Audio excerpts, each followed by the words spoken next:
నమస్తే అన్న ఆవిడ వస్తావు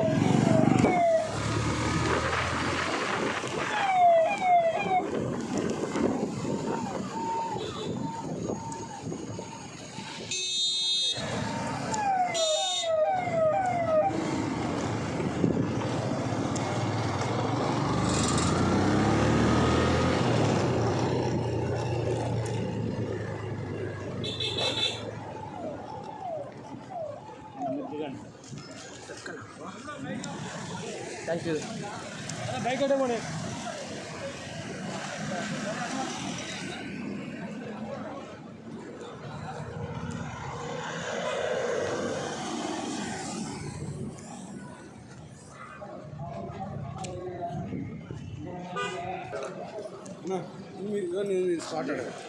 ఒక్కటే నిమిషం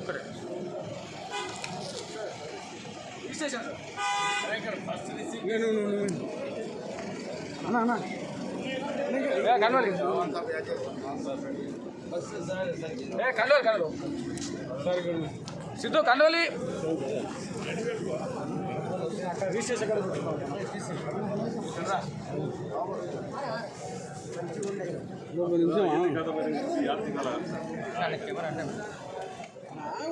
షోల్డర్ పట్టు మమ్మల్ని గుంజుతావు నీ పని మళ్ళీ అంతే మళ్ళీ అడ్డం పోతాయి అన్ని అడ్డమే తెచ్చి మరి నాకు కూడా అక్కడ నమస్తే బ్రో మీకు చెప్పినా కొంచెం మీరు అర్థం చేసుకోండి ప్లీజ్ చూడండి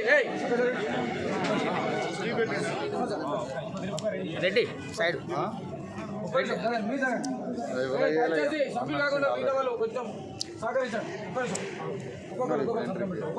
అన్న గిట్లుండన్న సదన్న అన్న జరుగు నువ్వు జరుగు కొంచెం బ్యాక్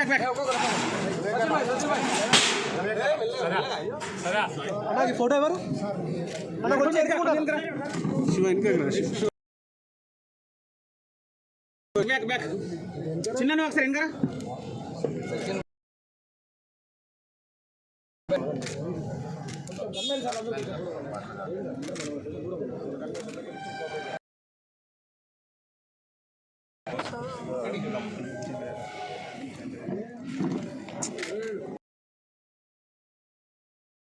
ఫోన్ పడతాను కొంచెం ఇంకా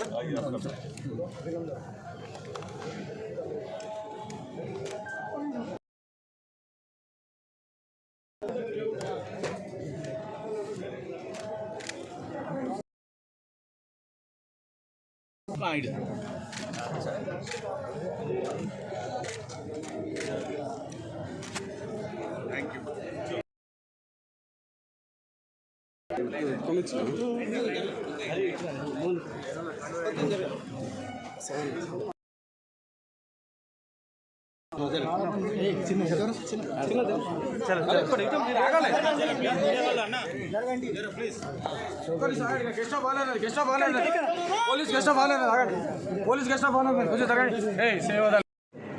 అందరు నాయకులు చెప్పినట్టు కాంగ్రెస్ కార్యకర్తలకు అందరినీ కూడా గుర్తింపు చేసే అవసరం ఉన్నది.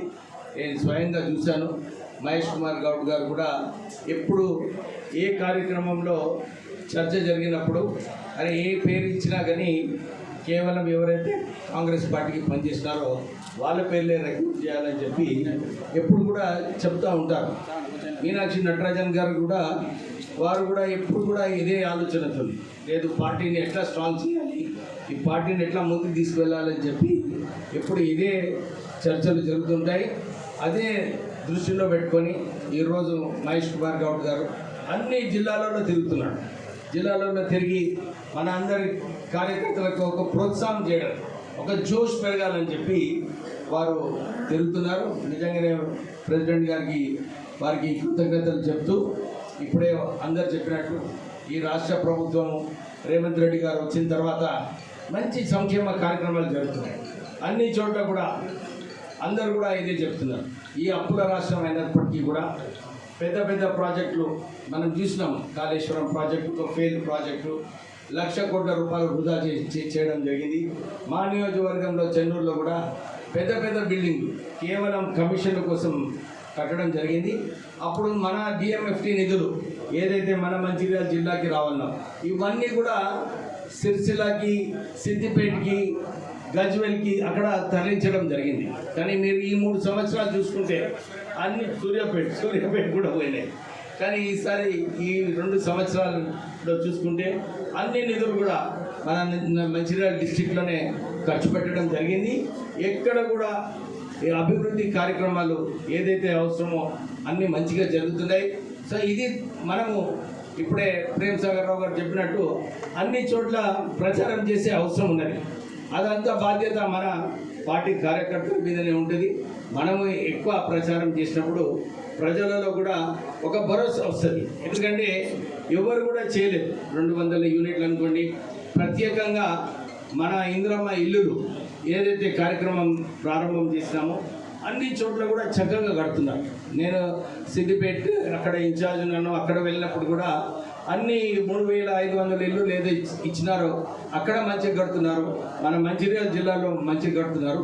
ఎక్కడైతే కొందరికి స్తోమత లేదో నేను మన నాయకులందరికీ కూడా ఇదే రిక్వెస్ట్ చేస్తున్నాను. కొంచెం సహాయం చేయండి. ఆ ఇల్లును కూడా పూర్తిగా అయితే అందరూ కూడా ఎవరైతే నిజంగా బీదవాడు ఉన్నాడో వారికి న్యాయం చేసినట్టు ఉంటుంది. సో మన పైన ఆ బాధ్యత తీసుకొని మన ప్రత్యేకంగా మీరు ఎవరైతే ఈరోజు ప్రమాణ స్వీకారం చేశారో మీరు ఇది గ్రామాలలో కొద్దిగా చూస్తుండండి, కొద్దిగా అలర్ట్గా ఉండండి. ఏ కార్యక్రమం సరిగా నడుస్తలేదో, ఏ కార్యక్రమం నడిస్తే బాగుంటుందో. ఇప్పుడే శారద గారు చెప్పినారు సార్ గ్యాస్ విషయం గురించి అది చేస్తే బాగుంటుందని చెప్పి. మొన్న ఏ మీటింగ్లో వెళ్ళినప్పుడు కూడా పెన్షన్లు కావాలని చెప్పి చాలామంది కోరినారు. అయితే మేము కూడా క్యాబినెట్లో చర్చించినప్పుడు ఇదే చెప్పినాము, ఈ కార్యక్రమం తీసుకుంటే బాగుంటుందని చెప్తే మన వారు ముఖ్యమంత్రి గారు, మన పిసిసి ప్రెసిడెంట్ గారు ఢిల్లీలో సమావేశమైనప్పుడు వాళ్ళు ఇదే చెప్పారు, లేదు మనం ఇవ్వాలి అని చెప్పి మొన్న బడ్జెట్లో 2 లక్షల పెన్షన్ కూడా శాంక్షన్ కావడం జరిగింది. సో అన్ని బీద ప్రజలకు ఏదైతే అవసరాలు ఉన్నాయో ఆ కార్యక్రమాలన్నీ కూడా జరుగుతున్నాయి. ఇంకా ఈ సంవత్సరం వారు చెప్పినట్టు 20,000 కోట్ల రూపాయలు ఏదైతే రుణమాఫీ చేసినామో ఈ సంవత్సరం ఉండదు. సో ఆ నిధులు కూడా మన గ్యారంటీ స్కీమ్లో ఏదైతే నిధులు అవసరమో ఆ నిధులు కూడా మనకి ఈ సంవత్సరము కొంచెం ఫ్లెక్సిబిలిటీ ఉంటుంది. తర్వాత రాష్ట్ర ప్రభుత్వము ఎవరైతే రాజీవ్ యువ వికాసం ప్రారంభం చేయాలనుకుంటున్నారో, ప్రత్యేకంగా మన కాంగ్రెస్ పార్టీలో చాలామంది పనిచేసిన వాళ్ళు ఉన్నారు, అర్హత ఉన్న వాళ్ళు ఉన్నారు. వీళ్ళందరినీ చూసుకునే అవసరం ఉన్నది. దాని తర్వాత మన ఇందిరమ్మ ఇల్లులు, డబుల్ బెడ్రూమ్ ఇల్లులు కూడా మనము ఇదన్నీ కూడా ఈ సంవత్సరము మంచిగా సరఫరా చేస్తే ప్రజలలో మంచి పేరు వస్తుంది. మనం అందరము ఇది దృష్టిలో పెట్టుకోవాలి. ఈరోజు పిసిసి ప్రెసిడెంట్ గారు ఇక్కడ ఈ కార్యక్రమంకి వచ్చినారంటే పార్టీ కార్యకర్తలకు ఎంత ఇంపార్టెన్స్ ఉందో మనకు తెలుస్తుంది. సో మనం అందరం కూడా కలిసి పనిచేయాలి. గ్రూపులు అయితే అన్ని పార్టీలలో ఉంటుంది, అన్ని చోట్ల కూడా ఉంటుంది, మన దగ్గర కూడా ఉంటాయి. కానీ పార్టీ వచ్చినప్పుడు గ్రూపులు తగాదాలు పక్కకు పెట్టి మన పార్టీని ఎట్లా ముందుకు తీసుకెళ్ళాలని చెప్పి మనం అందరం కూడా ప్రయత్నం చేయాలి.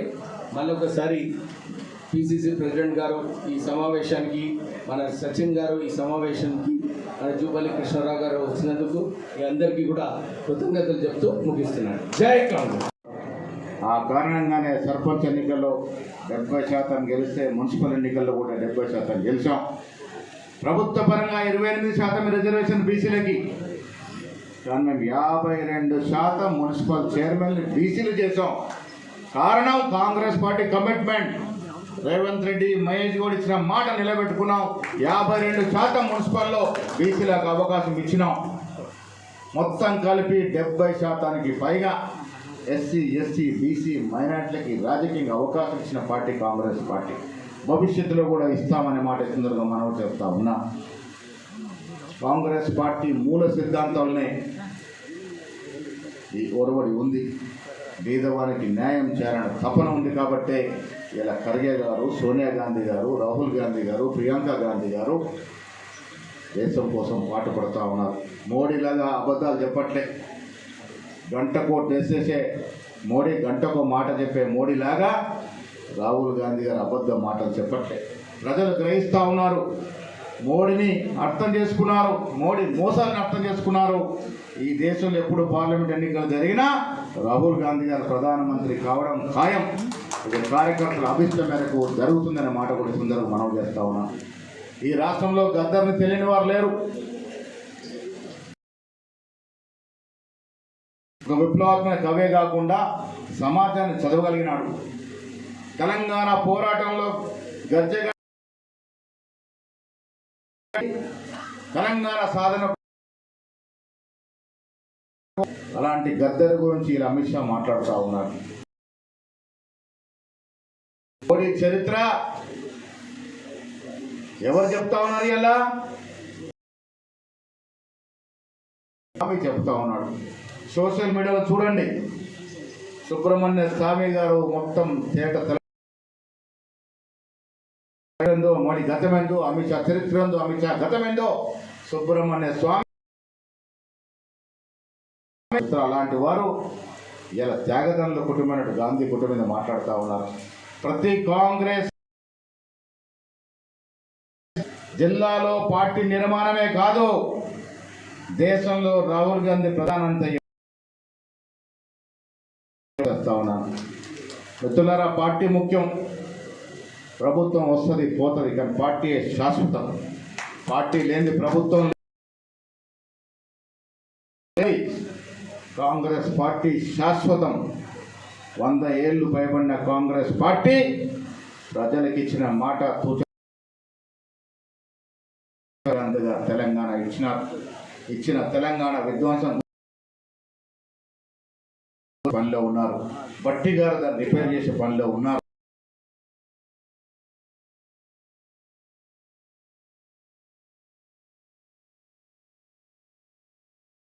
యథేచ్ఛగా ప్రయాణం చేయగలుగుతా ఉంది. ఇది కాంగ్రెస్ పాలిత కర్ణాటక తెలంగాణ రాష్ట్రంలో తప్ప ఏ రాష్ట్రంలో లేదు. ఇలా బీజేపీ వారు అంటా ఉన్నారు, మా మోడీ గారు ఇస్తా ఉన్నారు కదా బియ్యంలో వాటా అని. నేను మోడీ గారిని బీజేపీ నాయకులు అడుగుతా ఉన్నాను, ఈ దేశం మొత్తం మీద మీరు సన్న బియ్యం కార్యక్రమం ఎందుకు పెట్టట్లేదు? ఎందుకు సాధ్యం అవ్వట్లేదు? బాగా మాటలు చెప్పి అధికారంలోకి వచ్చారు, 3వసారి కూడా వచ్చారు. పొద్దున్న లేస్తే కులము మతము దేవుడు, ఎవరికి లేరు దేవుడు. ఈ వేదికమైన అందరం కూడా పూజ చేసుకుని బయటకు వెళ్తాం. శ్రీరామచంద్రుడు ఏమన్నా బీజేపీ జాగీరా? మీ పార్టీలో ఏమైనా సభ్యత్వం ఉందా శ్రీరామచంద్రుడికి? ఏం చేశారో చెప్పరు. సంవత్సరానికి 2 కోట్ల ఉద్యోగాలు అన్నారు. ఉన్న ఉద్యోగాలు బీకేశారు. ఉన్న పబ్లిక్ సెక్టర్ యూనిట్లని మూసేశారు. ఎల్ఐసి లాంటి సంస్థల్ని అమ్మదూపుతా ఉన్నారు. ఎయిర్ ఇండియా అమ్మేశారు. రకరకాల ఆనాడు ఇందిరాగాంధీ మొదలుకొని మన్మోహన్ సింగ్ గారు వరకు పెట్టినటువంటి పబ్లిక్ సెక్టర్ యూనిట్లన్నీ కూడా మూతపడతా ఉన్నాయి, లేకుండా అమ్ముడుపోతూ ఉన్నాయి. ఇది మోడీ నిర్వాహకం. 2 కోట్ల ఉద్యోగాల గురించి మాట్లాడరు. 12.5 ఏళ్ళుగా వారు ప్రజలకి ఏం చేసిందో చెప్పరు. కిరోసిన్ డీజిల్ ధరలు ఎందుకు పెరిగినాయో చెప్పరు. ఎన్నికలు వస్తే మాత్రం శ్రీరామచంద్రుడు కావాలి, హనుమంతుడు కావాలి, వాళ్ళ పేర్లు జపం తప్ప ప్రజలకు పనిచేసే పాపాన పోలే. ఇవాళ కూడా అదే మాటలు చెప్తా ఉన్నారు. నేను మీ ద్వారా ప్రజలకు విజ్ఞప్తి చేస్తూ ఉన్నాను, మనకు కావలసింది మన జీవితం బాగుపడడం. మనకు కావలసింది మన పిల్లలకు ఉద్యోగాలు, మన పిల్లల జీవితాలు బాగుపడడం. దేవుడు అందరింట్లో ఉంటాడు, దేవుడు చోట దేవుడు ఉండనియండి. మన పిల్లలకి ఎవరైతే విద్యా అవకాశాలు ఇస్తారో, మన పిల్లలకి ఎవరైతే ఉద్యోగ అవకాశాలు ఇస్తారో, మన జీవన బతుకులు పెరగడానికి ఏ పార్టీతో బాగుపడుతుందో ఆ పార్టీతోనే ఉందాం. ఆ పార్టీ కేవలం కాంగ్రెస్ పార్టీ మాత్రమే. ఆనాడు ఇందిరాగాంధీ మొదలుకొని వాళ్ళ రాహుల్ గాంధీ వరకు బీద ప్రజల సంక్షేమ ధ్యేయంగా పనిచేస్తున్నటువంటి కాంగ్రెస్ పార్టీ. రాహుల్ గాంధీ గారు భారత్ జోడో యాత్ర చేశారు. మీ వైపు రాకపోయినా ఈ రాష్ట్రంలో యాత్ర చేశారు. వారు భౌగోళికంగానే కాకుండా స్థితిగతులు, కింది స్థాయిలో స్థితిగతులు చదవగలిగినారు. అందుకే జిస్కి జితిని ఆబాది ఉనికి ఉనికి భాగ్యదారి అన్నారు. ఆ కళ సాకారం చేసిన ఘనత రేవంత్ రెడ్డి గారు. ఈ రాష్ట్రంలో ఎప్పుడో బ్రిటిష్ వారు 97 ఏళ్ల క్రితం చేస్తే, ఈనాడు తెలంగాణ ప్రభుత్వం కుల సర్వే చేసి ఈ రాష్ట్రంలో ఎవరు ఎంత జనాభా ఎంత నిష్పత్తి ప్రకారం ఉందో చెప్పగలిగింది, ఒక అఫీషియల్ డాక్యుమెంట్ ఇవ్వగలిగింది. ఇది కాంగ్రెస్ మార్పు పాలన. ఇలా బీఆర్ఎస్ పార్టీ గురించి గొప్పగా మాట్లాడాల్సింది లేదు. గ్రౌండ్ అయిపోయింది పార్టీ. అయ్యగారు బామర్స్కి పరిమితమైనారు. బావ బామర్ల మధ్య తగాదా నడుస్తూ ఉంది. చెల్లెలు వేరే కుంపటి పెట్టుకుంటా ఉంది. ఎందుకు ఈ రకంగా జరుగుతూ ఉంది? దోసుకున్న సొత్తులో వాటాల తగాదా వల్ల ఇలా బీఆర్ఎస్ పార్టీ రోడ్డున పడ్డది. వాళ్ళు ప్రజల గురించి ఏం ఆలోచిస్తారు? ప్రజలకి మేలు చేస్తారు. ఈ రాష్ట్రాన్ని అప్పులమయం చేసి దివాలా తీసి ఫామ్ హౌస్కి ఒక నాయకుడు పరిమితమైతే ఆస్తుల పంపకాల కోసం ఇంట్లో తగాదాలు అవుతున్నట్టు సందర్భంలో వారు ప్రజల గురించి ఏం ఆలోచిస్తారనే మాట నేను మీ ద్వారా ప్రజలకి అడగదలుచుకున్నాను. ఈ రాష్ట్రంలో కుల మతాలని రెచ్చగొట్టే బీజేపీ పార్టీకి అవకాశమే లేదు. గతంలో అవకాశం పొందిన బీఆర్ఎస్ పార్టీ ఇలా నేలమట్టమైంది. అందుకే మిత్రులారా, వచ్చే నాడు ఎన్నికలు ఏ రోజు జరిగినా ఉన్న సీట్ల పరంగా జరిగితే 100కు పైగా సీట్లు కాంగ్రెస్ పార్టీ గెలుచుకుంటుంది. ఎందుకు ఇంత ధీమాతో చెప్తా ఉన్నానంటే మనం ఇస్తున్నట్టు సంక్షేమం, మనం ఇస్తున్న అభివృద్ధి ఎవరైనా ఊహించినారో ఈ రాష్ట్రంలో గ్లోబల్ సమ్మిట్ జరిగి 5,75,000 కోట్ల రూపాయలు 3 రోజుల్లో కూడా పెట్టుబడులు వస్తాయని కేటీఆర్ ముఖానికి ఒక 10,000 కోట్లు పట్టుకొచ్చినాడా? ఇంగ్లీష్ దర్జాగా మాట్లాడే కేటీఆర్ విదేశాలు తిరిగినాడు తప్ప ఒక 1000 కోట్లు విదేశీ పెట్టుబడి తెచ్చిన పాపాన పోలే. ఇలా దూరదృష్టి ముఖ్యమంత్రి గారికి విదేశీ పెట్టుబడులు వస్తూ ఉన్నాయి. ఫోర్త్ సిటిజన్ సకాలంలో టేకాఫ్ అవుతే దేశంలో కాదు ప్రపంచ సిటీలతో హైదరాబాద్ పోటీ పడుతుంది. ఆ దశగా కార్యక్రమాలు జరుగుతూ ఉన్నాయి. ఇలా సంక్షేమం డబుల్ బెడ్రూమ్ నోరూరా ఊహించి పలాయనం చిత్రంగా పార్టీ. ఇలా అడిగిన ప్రతి పేదవాడికి ఇందిరా మిల్లు ఇస్తూ ఉన్నాం. నియోజకవర్గానికి 3,500 ఇల్లు ఇచ్చాం. ఇంకా పేదవాడు మిగిలిపోతే వాళ్ళకు కూడా ఇల్లు ఇచ్చే కార్యక్రమాన్ని చేపడతా ఉన్నాం. ఇల్లు లేని నిరుపేద గ్రామాల్లో ఉండకూడదనే ధ్యేయంగా పనిచేస్తూ ఉంది. ఏకకాలంలో రుణమాఫీ, వాళ్ళు విడతలు ఇచ్చిన రుణమాఫీ 10-12,000 కోట్లు దాటలే. మనం ఏకకాలంలో ఇచ్చిన రుణమాఫీ 22,000 కోట్లు. రైతు భరోసా ఇస్తూ ఉన్నాం. సన్న బియ్యానికి 500 రూపాయల బోనస్ ఇస్తూ ఉన్నాం. క్రాప్ డైవర్షన్ కావాల్సిన అవసరం ఉంది. గొప్పగా చెప్పుకుంటా ఉన్నాం. ఈ రాష్ట్రం దేశంలోనే అత్యధిక ప్యాడీని ప్రకృతి చేసిందని, అత్యధిక పంట పండిందని. కానీ భవిష్యత్తులో క్రాప్ మార్పిడి జరగాలి, వేరే పంటల వైపు పోవాలి. రైతాంగం కమర్షియల్ క్రాప్లు పండించాలి. రైతాంగం అభివృద్ధి చెందాలని కోరుకునే ప్రభుత్వం కాంగ్రెస్ పార్టీ. మిత్రులారా, మంచిర్యాల జిల్లా కాంగ్రెస్ పట్టున్న జిల్లా. మున్సిపల్ జరిగిన ఎన్నికల్లో మేయర్తో పాటు 44 ఉన్నామన్నా ఇతర అధికారులు ఉన్నామంటే ఇది మీ కష్టాతీతం. గడిచిన 10 సంవత్సరాల కాలంలో అన్ని రకాల ఇబ్బందులకు రకరకాల హింసించబడ్డారు. అయినా కూడా కాంగ్రెస్ పార్టీని అధికార సేవలు తపనతోటి పట్టుదలతోటి అన్నింటిని భరించి చేసిన కారణంగా మీ కష్టాలు తప్ప ఇది మా గొప్పదనం కాదు. రెండవది, ఈ రోజున కార్యవర్గ సమావేశానికి పిసిసి అధ్యక్షుడు మహేష్ కుమార్ గౌడ్ నేను చూస్తూ ఉన్నా. ప్రతినిత్యం కూడా ఏ విధంగా పార్టీని బలోపేతం చేయాలని పొద్దు నుంచి రాత్రి 12 అయినా 1 గంటలైనా తిరుగుతూ ఉంటారు. పార్టీ కార్యకర్తలను కలుసుకుంటూ వాళ్ళ కష్టసుఖాలు తెలుసుకుంటూ ఎవరైతే మొదటి నుంచి పార్టీ కష్టపడ్డారో వాళ్లకు గౌరవించాలి, వాళ్ళకి పదవులు రావాలని తపనతో పనిచేస్తూ ఉంది. అట్లాగే ఈ రోజున ఇంతకుముందు మాట్లాడిన విద్యుత్ చెప్పినట్టుగా ఒక లక్ష్యం అయ్యింది. గడిచిన 10 సంవత్సరాల నిరంకుశ పరిపాలన గద్దెదించి అధికారం రావడం జరిగింది. 2 సంవత్సరాలకి పార్టీ అధికారం ఉంది. ఏ నమ్మకంతో ప్రజలు అంటే వందలాది మంది బిడ్డల ప్రాణత్యాగాల వల్ల తెలంగాణ రాష్ట్రం వస్తే గొప్పగా పరిణామాలే అన్ని వర్గాల ప్రజల సమస్యలు పరిష్కారం కావాలని ప్రాణత్యాగాలు తెలంగాణ చేస్తే చాలా దేశానికి ఆదర్శంగా గొప్పగా పరిపాలన చేసినటువంటి గత ప్రభుత్వం రాష్ట్రాన్ని పూర్తిగా అంటే అన్ని రంగాలు ఆర్థిక రంగంలో అధ్వాన స్థితి రాష్ట్రాన్ని అప్పుల కుప్ప మార్చి ప్రజాస్వామ్యానికి పాతరేసి కుటుంబ పరిపాలన జరిగింది. అవినీతి పెచ్చరిల్లి వేలాది కోట్ల రూపాయల ప్రజాధారం దుర్వినియోగం జరిగింది. ఇది వాస్తవం. అయితే ఈనాడు ప్రతిపక్ష బీఆర్ఎస్ పార్టీ వాళ్ళు, ప్రతిపక్ష పార్టీ వాళ్ళు సంపాదించినటువంటి అక్రమార్జనతోటి నెలకు కోట్ల రూపాయలు ఖర్చు పెట్టి సోషల్ మీడియా ద్వారా వాస్తవాల్ని వాస్తవాలుగా చిత్రీకరిస్తూ ప్రజల్ని తికమక పెట్టే పరిస్థితి చేస్తూ ఉన్నారు. మచ్చుకు ఒకటే ఉదాహరణ, ఏమైందా మీ 6 గ్యారెంటీలు మాట్లాడుతాను. ఒకటి, ఎందుకంటే ఈ రాష్ట్రాన్ని సమాచారం ఉండాలని చెప్తాను. ఈ రాష్ట్రాన్ని 64 సంవత్సరాల పాటు 22 మంది ముఖ్యమంత్రులు పరిపాలించారు. అందులో కాంగ్రెస్ ముఖ్యమంత్రులతో పాటుగా తెలుగుదేశం ముఖ్యమంత్రి ఎన్టీ రామారావు, చంద్రబాబు నాయుడు. అయినా కూడా రాష్ట్రంలో అప్పుడు కూడా ఎన్నో అభివృద్ధి కార్యక్రమాలు జరిగినాయి. పెద్ద ప్రాజెక్టు కావచ్చు, రోడ్డు కావచ్చు, స్కూల్ కావచ్చు, కరెంటు రకాలు జరిగినాయి. అయినా కూడా 64 సంవత్సరాలు 22 మంది ముఖ్యమంత్రులు పరిపాలన చేస్తే ఈ రాష్ట్రం పైన ఉన్న అప్పు కేవలం 64,000 కోట్ల రూపాయలు.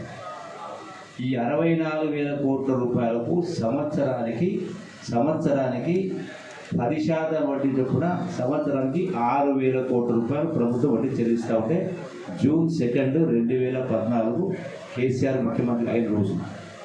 కానీ ఒక ముఖ్యమంత్రి 10 సంవత్సరాలు పరిపాలన చేస్తే 64,000 కోట్ల రూపాయల పోయి 8 లక్షల కోట్ల అప్పు. ఈ 8 లక్షల కోట్ల రూపాయల అప్పుకు అదే 10% వడ్డీ చొప్పున ఇలా సంవత్సరానికి ఆనాడు 6,000 కోట్లు, నెలకు 6,000 కోట్ల రూపాయలు, సంవత్సరానికి 70,000 కోట్ల రూపాయలు ఈఎంఐ వడ్డీలు కంతుల బారిన 70,000 కోట్ల రూపాయలు ఖర్చు చేస్తాం. అంటే రేవంత్ రెడ్డి గారు ముఖ్యమంత్రి అయిన తర్వాత ఈ ప్రభుత్వం, కాంగ్రెస్ ప్రభుత్వం సుమారుగా 1,60,70,000 కోట్ల రూపాయలు వడ్డీ కట్టింది. ఇది వాస్తవం. అయితే ప్రతిపక్షం ఏం చెప్తా ఉంది, ఎక్కడ పోయిందా మీ 6 గ్యారెంటీలు? ఇప్పటికే మాట్లాడిన పెద్దలు చెప్పిన 6 గ్యారెంటీలో ఇంచుమించుగా 5 గ్యారెంటీలు అమలు జరిగినాయి. అంటే ఇంత రాష్ట్రం ఇంత ఆర్థిక ఇబ్బందుల్లో ఉన్నా కూడా ఇవన్నీ కూడా అమలు చేస్తారు. మీకు కనపడతా ఉన్నాయి. 20,000 కోట్ల రూపాయల తోటి రుణమాఫీ, 22,000 కోట్ల రూపాయల ఇందిరమ్మ, ఇవన్నీ స్కీమ్స్ చేసి మళ్ళీ చెప్పాల్సిన అవసరం కానీ ఇవన్నీ ఇట్లా ఉన్నాయి. మరి అయినా కూడా ఎక్కడ పోయిందా మీ తులం బంగారం మాట్లాడతారు. తులం బంగారానికి అలా కళ్యాణ లక్ష్మి, షాదీ మహబర్ కలిపి ఖర్చు అవుతున్నది సంవత్సరానికి 4,000 కోట్ల రూపాయలు. తులం బంగారం అంతే అవుతుంది కదా. మరి ఈ 1,50,000 కోట్ల అప్పు కట్టకపోతే ఇవన్నీ కూడా అమలు చేసే వాడు. అయినా కూడా కేవలం 2 సంవత్సరాల కారణమే, 2 సంవత్సరాల కాలమే అయింది.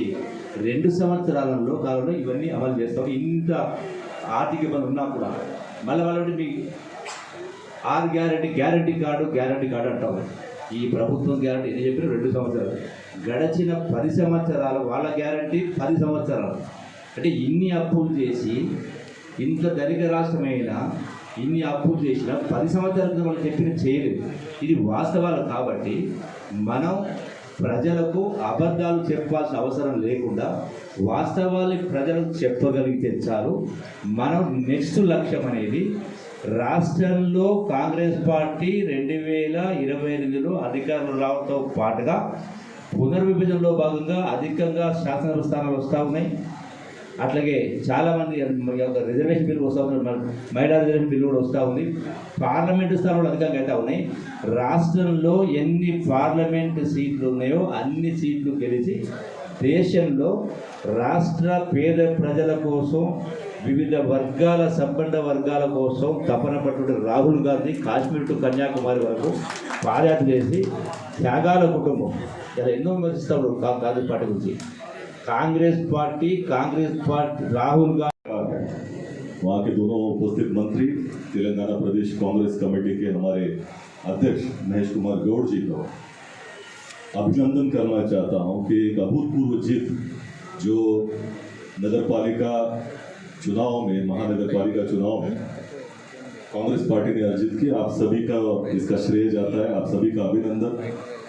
और यहाँ मंचिरियल में मैं प्रचार में आया था और तभी महाराष्ट्र के मुख्यमंत्री भी यहाँ आने वाले थे और प्रेम सागर जी ने एक बहुत बड़ी सभा ली थी और तभी उन्होंने कहा था कि मुख्यमंत्री आए या न आए, जो भी कहीं से भी आए, मंचिरियाल में हमारी जीत पक्की है और अभूतपूर्व जीत होगी।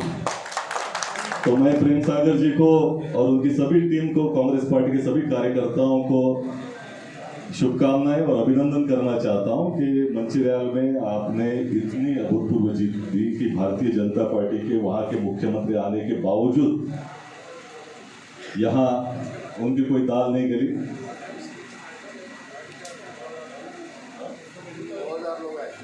हाँ, उनकी सभा में भी 2000 उन्होंने कहा था प्रेम सागर जी कि जिस तरह से बहुत बड़ी मीटिंग हुई थी कांग्रेस पार्टी की और वहां कोई नहीं जाएगा, उन्होंने कहा था।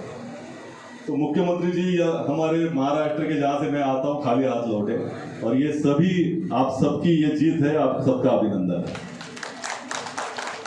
मैं आप सभी लोग जो आज नवनियुक्त हुए हैं पदाधिकारीगण, सबका मैं अभिनंदन करना चाहता हूं, सबका स्वागत करना चाहता हूं। ये जो संगठन सृजन अभियान है, इसको आपको समझना होगा कि पूरे देश भर में हमारे नेता राहुल गांधी जी की जो सोच है, उस सोच के माध्यम से, हमारे कांग्रेस अध्यक्ष मल्लिकार्जुन खड़गे जी की सोच है, उसके माध्यम से पूरे देश भर में संगठन को मजबूत करने की प्रक्रिया शुरू हुई। और आपने देखा होगा कि तेलंगाना ये तीसरा राज्य है कि जहां जिलाध्यक्ष जो एक महत्वपूर्ण कड़ी इसमें है, उनका जो सिलेक्शन है उसकी एक प्रक्रिया अलग तरह से हुई। पूरे देश भर के जो कांग्रेस पार्टी के वरिष्ठ नेतागण यहाँ आए थे और उन्होंने सभी कार्यकर्ताओं से चर्चा कर सभी लोगों से मिलकर राय मशवरा कर जिला अध्यक्ष चुना है। और इस जिला अध्यक्ष चुनने की प्रक्रिया के माध्यम से कांग्रेस पार्टी को मजबूत करने की राह हमने देखी है। और इसकी दूसरी कड़ी जो है वो आप सभी लोगों की नियुक्ति है। जिला कांग्रेस पार्टी के जो कमेटी है गठित जो हुई है, आप सभी लोगों की जो नियुक्ति है, ये इसके माध्यम से है। इसके बाद में हमें जल्द ही जो अभी हमारी प्रक्रिया है, इसमें मंडल के और डिवीजन के प्रेसिडेंट चुनने हैं, डिवीजन की कमेटी चुननी है और उसको भी ज़्यादा वक्त नहीं है, 30 अप्रैल तक ये अभी प्रक्रिया खत्म करनी है, क्योंकि मंडल अध्यक्षों का हम लोगों को ट्रेनिंग कैंप भी लेना है। अभी मैं देख रहा था कि मोबाइल पे मुझे भी ये हमारी इंचार्ज मीनाक्षी नटराज जी ने एक रिमाइंडर लेटर भेजा है कि ये सभी प्रक्रियाओं को हम लोगों को जल्द से जल्द समाप्त करना है। ये जिला अध्यक्ष और हमारे सभी नेताओं की ये जिम्मेदारी होगी कि जल्द से जल्द इसको आप सभी लोगों का सहयोग कर ये कंप्लीट किया जाए, क्योंकि इसका अगला चरण होगा हमें कि हमें ग्राम समिति का भी नियुक्त करना है। ग्राम अध्यक्ष होगा, ग्राम कांग्रेस कमेटी, उसकी जो समिति है उसका भी करना है, बूथ लेवल तक जाना है। लेकिन सबसे महत्वपूर्ण बात जो है, जो अभी इमीडिएटली हम लोग को करनी है, ये BLA 2 का जो प्रक्रिया है, क्योंकि आपको मालूम है कि बहुत सारे राज्यों में SIR की प्रक्रिया शुरू हुई है, तेलंगाना में भी शुरू हो रही है और पूरे देश भर में जो हमारा अनुभव है, हम सब लोगों को कहना चाहते हैं, वहां भी जो पीछे खड़े हैं, ये मीटिंग चल रही है, आप लोगों को ये सुनना है। కూడా కష్టం కాదు, ₹1 ఖర్చు కాకుండా ఏదైతే పార్టీ పటిష్టత కోసం అహర్నిశలు పీసీసీ కావచ్చు, ప్రభుత్వం కోసం చేస్తూ ఉంది, ఏదైతే బూత్ కమిటీలు ఉన్నాయో, ఈ బూత్ కమిటీ నుండి ఒక బూత్కు 10 మంది ఉంటారు, ఒక బూత్ 10 మంది. ప్రతి బూత్లో కూడా నాకు తెలిసి మహా అంటే 1000 ఓట్లు, అంటే సుమారుగా 300 ఇళ్ళు, అంతే కదా, 300 ఇళ్ళు అంటే 300 ఇళ్లకు 10 మంది, అంటే మనిషి ఒక్కొక్క బూత్ కమిటీ మెంబర్కు 30 ఇళ్ళు, అంటే కేవలం వారం రోజుల్లో ప్రతి ఇంటికి తిరగవచ్చు. ఒక గంట, ఉదయం ఒక గంట ఖర్చు, ఉదయం ఒక గంట మనం స్పెండ్ చేస్తే ఇంటింటికి తిరిగి వీటన్నిటినీ వాళ్ళ ఇంటికాడ కూర్చొని అరగంట సేపు చా తాగి ఇవన్నీ కూడా కూలంకషంగా చర్చించి వాళ్ళ మనసున మెదడున నాటే కార్యక్రమం చేస్తే వాస్తవాలు వాళ్ళు అర్థం చేసుకుంటారు. సోషల్ మీడియాలో అవాస్తవాలు వస్తాయి, వాస్తవాలు వస్తాయి. ఏది నమ్మాలో వాళ్ళకి తెలియని సందిగ్ధ పరిస్థితి. కాబట్టి నా విజ్ఞప్తి కాంగ్రెస్ పార్టీ కేడర్కు ఖచ్చితంగా కష్టపడ్డ వారికి పదవులు రావాలి. వాళ్ళకి అడిగే హక్కు ఉంది, కొట్లాడే హక్కు ఉంది. ఇంతకుముందు మళ్ళీ వివేక్ చెప్పినట్టుగా అంతిమంగా ఈ కుటుంబంలో సమస్యలు ఉంటే అన్నల మధ్య భాగాలు ఉంటే కొట్లాడుకుంటారు. కానీ అవతలి వాడు వచ్చినప్పుడు మళ్ళీ అందరూ ఒకటి. అట్లాగే పార్టీ సమస్య వచ్చినప్పుడు మిగతా విభేదాలని పక్కకు పెట్టి కాంగ్రెస్ పార్టీ బలోపేతం కోసం, కాంగ్రెస్ పార్టీ గెలుపు కోసం చేస్తారు. కాబట్టి ఈ ప్రభుత్వం పేదల పక్షం వహించి అన్ని రకాల సంక్షేమ అభివృద్ధి కార్యక్రమం చేస్తూ ఉంది. కాబట్టి ఖచ్చితంగా మళ్ళీ అధికారంలోకి రావాలి. మీకు కూడా రేపు రాబోయేటువంటి స్థానిక సంస్థల ఎన్నికల్లో ఇప్పుడు కాంగ్రెస్ పార్టీ అధికారంలో వచ్చింది కాబట్టి కాంగ్రెస్ పార్టీ కూడా మల్లికార్జున ఖర్గే గారి నుంచి, రాహుల్ గాంధీ గారి నుంచి, సోనియా గాంధీ గారి నుంచి, ప్రియాంక గాంధీ నుంచి ఇంకా మహేష్ గౌడ్ గారి వరకు ప్రతి ఒక్కరు కూడా పార్టీని బలోపేతం చేస్తూ ప్రభుత్వం దాటగా ఇవన్నీ కూడా ఈనాడు జరిగే సర్పంచ్ ఎన్నికలు కానీ, మున్సిపల్ ఎన్నికల్లో కానీ ఒక వాతావరణం రావడం అనేది దాన్ని ఇంకా ముందుకు తీసుకెళ్లే కార్యక్రమం చేసి వచ్చేటి భవిష్యత్తులో మీకందరికీ కూడా అవి లోకల్ బాడీ పోస్టులైనా, నామినేటెడ్ పోస్టులైనా, డైరెక్టర్ పోస్టులైనా, చైర్మన్ పోస్టులైనా పార్టీ బలోపేతానికి కాంగ్రెస్ పార్టీ జెండాను భుజాలు వేసుకున్న వాళ్ళకి తప్పకుండా గౌరవం దక్కుతుందని చెప్పని, మా వంతు పాత్ర పోషిస్తామని చెప్పి ఇన్ఛార్జ్ మంత్రి నా పాత్ర పోషిస్తామని చెప్పని మీ అందరితో సవినయంగా విజయం చేస్తూ ఈ అవకాశం ఇచ్చిన మీ అందరూ కూడా హృదయపూర్వక ధన్యవాదాలు చేస్తూ సెలవు తీసుకుంటారు. నమస్కారం. జై కాంగ్రెస్.